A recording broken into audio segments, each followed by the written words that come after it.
Ayn Rand. Capitalismo, el ideal desconocido. Teoría e historia. 13. Déjenos en paz. Ayn Rand. Basado en una columna en Los Angeles Times, agosto de 1962. Ya que el crecimiento económico es hoy el gran problema, y nuestra administración actual promete estimularlo para lograr la prosperidad general en controles gubernamentales cada vez más amplios, mientras gasta una riqueza no producida, me pregunto, ¿cuántas personas saben el origen del término laissez-faire? Francia, en el siglo XVII, era una monarquía absoluta. Su sistema ha sido descrito como un absolutismo limitado por el caos. El rey mantenía un poder total sobre la vida, el trabajo y la propiedad de todos, y solo la corrupción de los funcionarios gubernamentales les daba a las personas un margen de libertad no oficial. Luis XIV fue un déspota arquetípico, una mediocridad pretenciosa con grandiosas ambiciones. Su reinado es considerado como uno de los periodos brillantes de la historia francesa. Le dio al país un objetivo nacional. En la forma de guerras largas y exitosas, estableció a Francia como el principal poder y central cultural de Europa. Pero los objetivos nacionales cuestan dinero. Las políticas fiscales de su gobierno condujeron a un estado de crisis crónica, solucionadas por el inmemorial expediente de drenar al país a través de impuestos en continuo aumento. Poulbert, principal consejero de Luis XIV, fue uno de los primeros partidarios del estatismo moderno. Creía que las reglas gubernamentales pueden crear prosperidad nacional y que se puede obtener más altos ingresos tributarios solo del crecimiento económico del país. Así que dedicó a buscar un aumento general en la riqueza estimulando la industria. El estímulo consistió en imponer incontables controles gubernamentales y reglas minuciosas que sofocaron la actividad empresarial. El resultado fue un deprimente fracaso.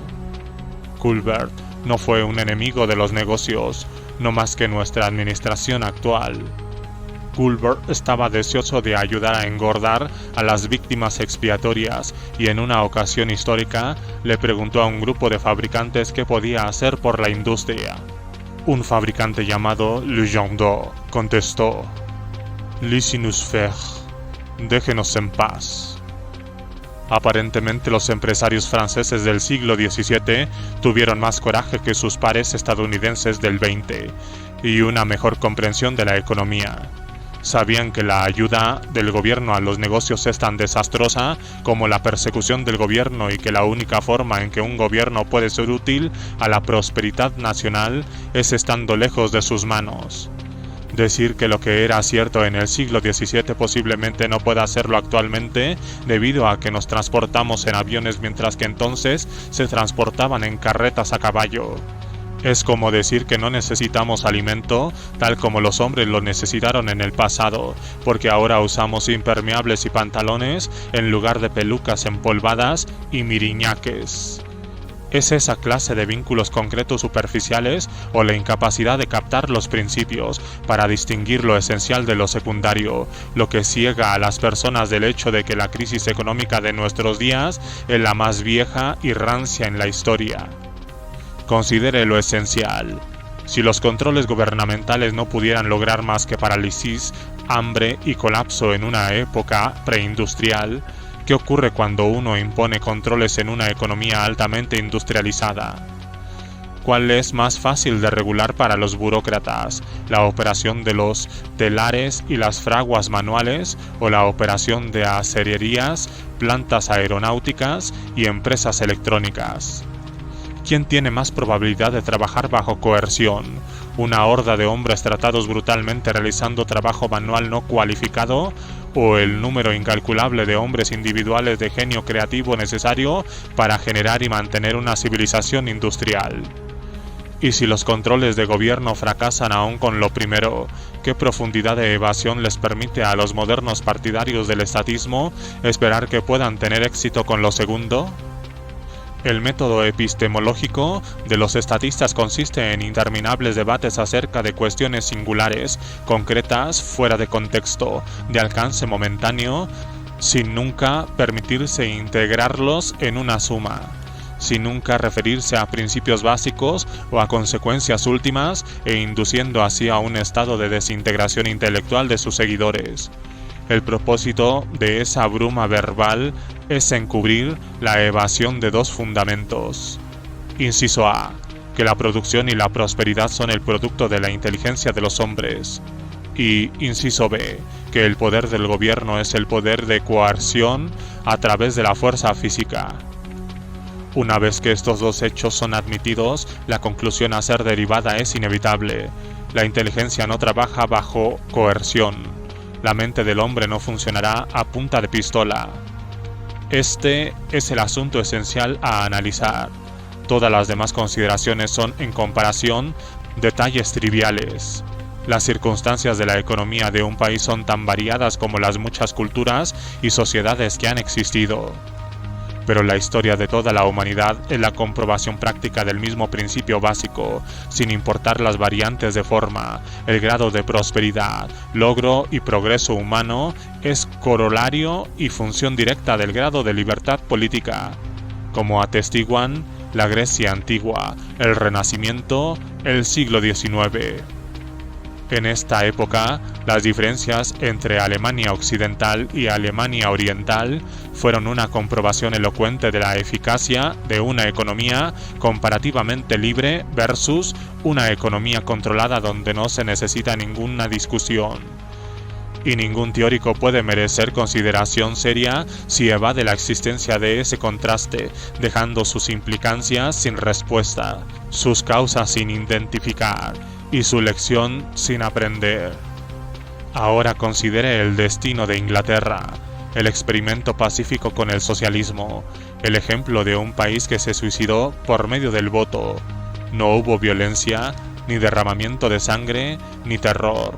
Solamente el proceso asfixiante de los controles gubernamentales democráticamente impuestos, pero observe los lamentos actuales sobre la fuga de cerebros de Inglaterra, sobre el hecho de que los mejores y más capaces hombres, en particular los científicos y los ingenieros, están abandonando Inglaterra y corriendo hacia no importa qué remanente pequeño de libertad que puedan encontrar en alguna parte del mundo actual. Recuerde que el muro de Berlín fue erigido para detener una fuga de cerebro similar desde Alemania Oriental. Recuerde que después de 45 años de una economía totalmente controlada, la Rusia soviética, que posee una parte de la mejor tierra agrícola en el mundo, es incapaz de alimentar a su población y tiene que importar trigo de la semicapitalista América. Lea East minus West igual a 0 por Werner Keller, para tener un cuadro gráfico y no refutado de la impotencia de la economía soviética y luego juzgue la cuestión de la libertad versus los controles. Sin importar el propósito para el cual uno pretenda usarla, la riqueza debe ser primero producida. En lo que a la economía se refiere, no hay diferencia entre los motivos de Colbert y los del presidente Johnson. Ambos querían lograr la prosperidad nacional. Si la riqueza arrancada por los impuestos es drenada para el inmerecido beneficio de Luis XVI o para el inmerecido beneficio de los desfavorecidos, no hace ninguna diferencia en la productividad económica de una nación. Si uno está encadenado a un propósito noble o a uno innoble, en pro de los pobres o los ricos, por el bien de la necesidad de las personas o por la influyente codicia de algunos, cuando uno está encadenado, no puede producir. No hay diferencia en el destino final de todas las economías encadenadas, sin importar cualquier supuesta justificación por las existencias de cadenas. Considere algunas de estas justificaciones. La creación de demanda de los consumidores. Sería interesante computar cuántas amas de casa con cheques de asistencia igualitaria las demandas del consumidor satisfechas por Madame de Maintenon y sus numerosas colegas. Una distribución justa de la riqueza. Los favoritos privilegiados de Luis XIV no disfrutaron una ventaja tan injusta sobre otras personas como la que tienen nuestros aristócratas de influencias. Las variantes existentes y potenciales de Willis O. Esters o Bobby Baker. Las exigencias del interés nacional. Si existe tal cosa como un interés nacional que se logre sacrificando los derechos e intereses de los individuos, entonces Luis XIV se perdonó a sí mismo en alto grado.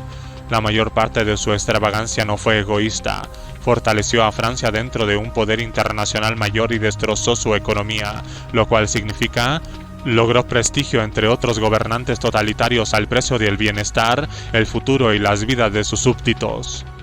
La promoción de nuestro progreso cultural o espiritual.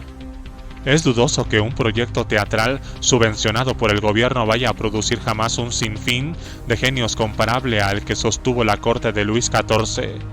En su rol de mecenas, Corneille, Racine, Molière, etc., pero nadie computará jamás al genio que ha nacido de aquellos que perecen bajo los sistemas de esa clase, no dispuestos a aprender el arte de lamer botas necesario para cualquier mecenas político.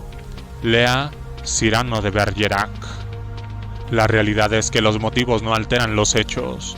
El requisito supremo de productividad y prosperidad de una nación es la libertad.